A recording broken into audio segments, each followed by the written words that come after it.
ये अनोखापन तो तभी अपना असली रूप दिखाता है जब आप आसमान में उठते हो और तब नजर आती हैं वो सीधी लकीरें, किलोमीटरों तक फैलती हुई, बिल्कुल सही ज्योमेट्री वाले पैटर्न्स और अजीब सजीव आकार। पंछियां, बंदर, मकड़ी। एनोमली की शुरुआत पेड़ों से होती है। उनके तने असहज तरीके से टेढ़े मेढ़े, अजीब एंगल्स में मुड़े हुए, जैसे कोई पल भर में उन्हें रोक कर जमा कर चला गया हो। यहां मौसम पल भर में बदल जाता है। शांत आसमान बस एक पल में तूफान में बदल सकता है।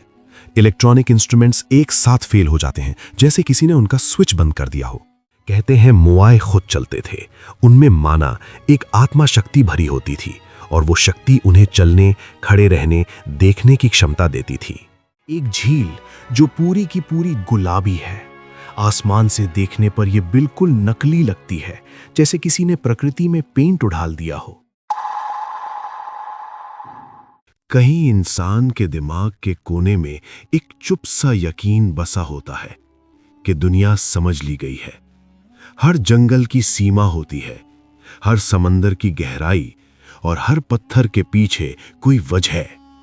पर इतिहास बार बार आकर इस यकीन को तोड़ देता है।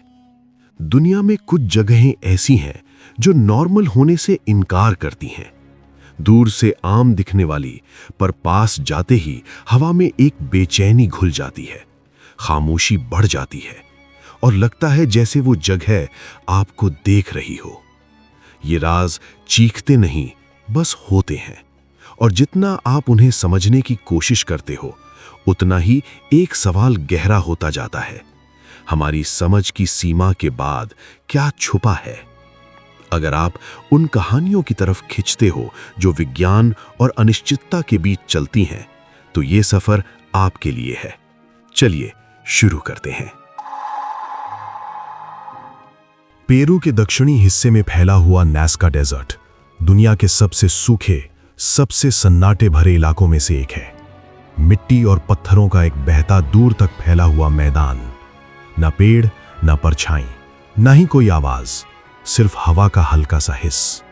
सदियों तक लोग इस रेगिस्तान से गुजरते रहे, बिन जाने, बिन समझे कि वो अपने पैरों के नीचे एक ऐसे राज पर चल रहे हैं जिसका पता जमीन से कभी नहीं चलता, क्योंकि नीचे से देखने पर कुछ दिखता ही नहीं। ये अनोखापन तो तभी अपना असली रूप दिखाता है जब आप आसमान में उठते हो और तब नजर आती हैं वो सीधी लकीरें, किलोमीटरों तक फैलती हुई, बिल्कुल सही ज्योमेट्री वाले पैटर्न्स और अजीब सजीव आकार। पंछियां, बंदर, मकड़ी धरती पर इस तरह उकेरे गए जैसे किसी ने कॉम्पस और स्केल से खींच रखे हों। नाज़का लाइंस इतनी विशाल हैं कि उनकी असली शक्ल सिर्फ आसमान से ही पहचानी जा सकती है। इन्हें बनाया गया था ऊपर की काली पत्थरों की परत हटाकर नीचे की हल्का रंग की मिट्टी को प्रकट करके, और किसी तरह ये 1500 साल से ज्यादा वक्त से आज तक जिंदा है। पर असली बेचैनी तब बढ़ती है जब एक सवाल बार बार सीने में अटक जाता है। एक प्राचीन सभ्यता जिसके पास उड़ान का कोई माध्यम नहीं था, उसने ऐसे आकार कैसे बनाए जो सिर्फ आसमान से दिखते हैं? पुरातत्व विज्ञानी जवाब देते हैं, शायद ये धार्मिक रास्ते थे, शायद ये सितारों के हिसाब से चलने वाले कैलेंडर, या फिर धार्मिक यात्राओं के ज्योमेट्रिक पाथ। लेकिन ये जवाब कमजोर पड़ जाते हैं। कई लकीरें किसी मंजिल तक पहुंचती नहीं, कुछ पुरानी डिजाइन्स पर सीधे चढ़ जाती हैं, अलाइनमेंट की कोई परवाह नहीं, और फिगर्स इतने विशाल है कि आसपास के पहाड़ी तक उनकी पूरी तस्वीर नहीं दिखाते। न कोई लिखित रिकॉर्ड, न कोई ऐसा टूल मिला जो इस लेवल की सटीकता को समझा सके। सब कुछ बस हवा में लटकता हुआ। इंसानी पहलू और भी गहरा है। लाइनों के ऊपर से गुजरने वाले पायलट्स कहते हैं कि उन्हें एक अजीब सा एहसास होता है जैसे नीचे से कोई देख रहा हो, और स्थानीय लोग कहते हैं कि ये रेगिस्तान सुनता नहीं, सुनता है। फिर धीरे से कुछ और थ्योरीज हवा में उभरती हैं। आसमान के देवताओं को भेजे गए संदेश, या उन लोगों के लिए निशान जो कभी जमीन से ऊपर सफर करते होंगे। ये जवाब नहीं, सिर्फ संभावनाएं हैं। लेकिन जब हवा कदमों के निशान मिटा देती है और उन लकीरों को अडिग रहने देती है, तो एक ही ख्याल छोड़ जाती है, शायद ये पैगाम कभी हमारे लिए था ही नहीं। रोमानिया के दिल में क्लुज नापोका नाम के शहर के पास एक ऐसा जंगल खड़ा है जिसे लोग सूरज डूबने के बाद छूने तक से डरते हैं। होया बाचू फॉरेस्ट। पहली नजर में सब कुछ बिल्कुल आम लगता है, पेड़, रास्ते, पंछियां, एक नॉर्मल सा जंगल। लेकिन बस एक कदम अंदर रखो और हवा में कुछ बदल जाता है। एक अजीब सा खिंचाव, एक बेचैनी जिसका कोई नाम नहीं। एनोमली की शुरुआत पेड़ों से होती है। उनके तने असहज तरीके से टेढ़े मेढ़े, अजीब एंगल्स में मुड़े हुए, जैसे कोई पल भर में उन्हें रोक कर जमा कर चला गया हो। ग्रोथ रिंग्स में कोई बीमारी नहीं मिलती, कोई नुकसान, कोई कारण नहीं, बस अनजानी तौर ट्विस्टेड जिंदगी। जैसे जैसे आप अंदर बढ़ते हो, जंगल की आवाजें धीरे धीरे गायब होने लगती हैं। ना इंसेक्ट्स, ना हवा का चलना, ना परिंदों की चीख, बस एक खाली सन्नाटा जो कानों को बोझल कर देता है। यहां लोग चक्कर आने की बात करते हैं, त्वचा पर जलन, अच्छी खासी हालत में अचानक से बेकार हो जाना, एक बेकार सा डर जिसका कोई वजह नजर नहीं आती। विज्ञान की तरफ से भी कुछ अजीब संकेत मिले। इलेक्ट्रोमैग्नेटिक रीडिंग्स जो आम जंगलों से कई गुना ज्यादा थे, रेडिएशन के अचानक स्पाइक्स, कैमरा और फोन की बैटरीज का सेकंड्स में डेड हो जाना। आधिकारिक जवाब दिए गए, मिट्टी की कॉम्पोजिशन, प्राकृतिक मैग्नेटिक फील्ड्स, लोक कथाओं से पैदा साइकोलॉजिकल इफेक्ट। लेकिन ये सब बातें एक जगह आकर काम नहीं करती। कभी कभी फोटोग्राफ्स में रोशनी के अजीब गोल चक्कर दिख जाते हैं। कुछ लोग जंगल में घुसकर घंटों का वक्त गायब कर देते हैं और खुद नहीं जानते कि बीच में क्या हुआ। पशु एक अदृश्य सीमा से आगे कदम ही नहीं रखते। कुछ लोग वहां से वापस आते हैं बाजुओं या गर्दन पर निशानों के साथ, खुरदरे छेदने वाले स्क्रैचेस, बिल्कुल बिना वजह, और कुछ कभी वापस नहीं आते। इस जंगल पर सदियों की कहानियां धुंध की तरह चिपकी हुई हैं। अजीब पोर्टल्स, पुरानी युद्ध भूमि की बची हुई दर्द भरी ऊर्जा, या एक ऐसी जगह जहां हकीकत की दीवार पतली पड़ जाती है।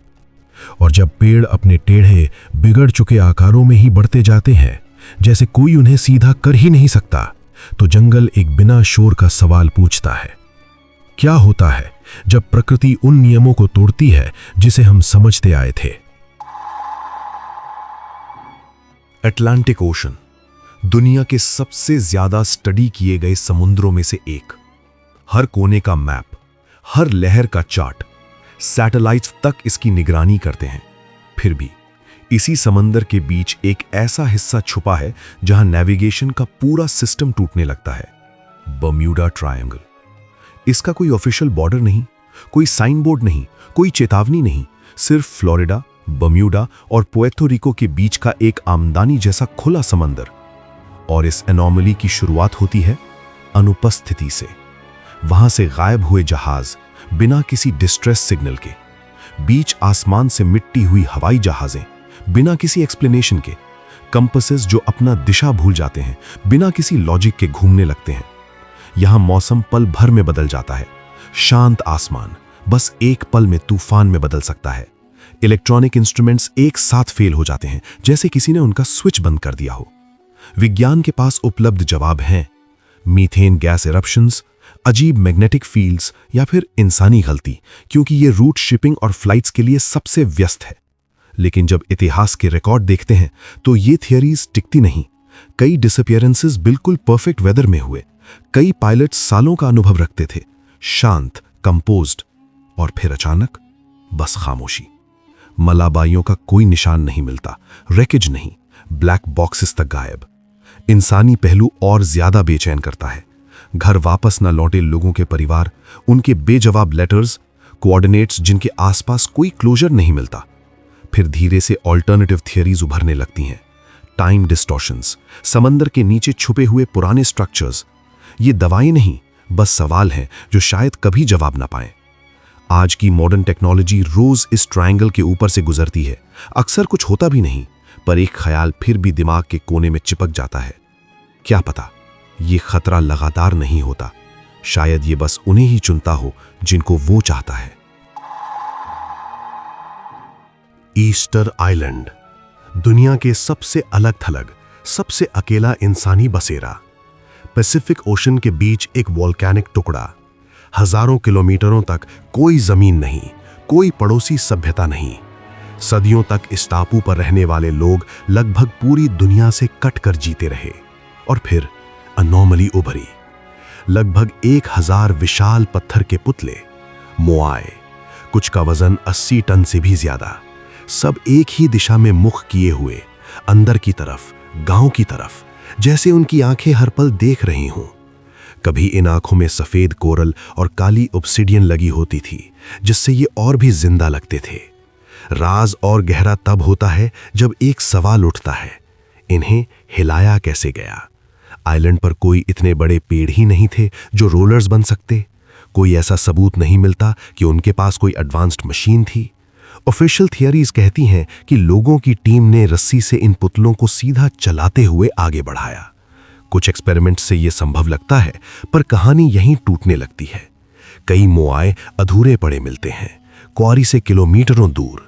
कुछ तो इतने गहरे मिट्टी में धंसे हुए कि उनके सर के नीचे पूरा शरीर छुपा हुआ निकला, जैसे जमीन ने उन्हें धीरे धीरे निगल लिया हो। इंसानी परिणाम तबाही था।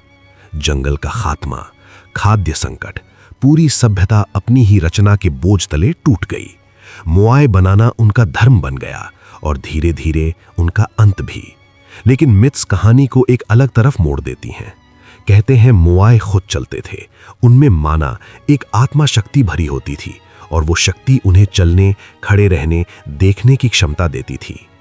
आज जब हवा उन धूल से भरे क्लिफ्स को काटती रहती है और समय उन पुतलों को चुपचाप घिस करता रहता है, एक सच धीरे से सामने आता है।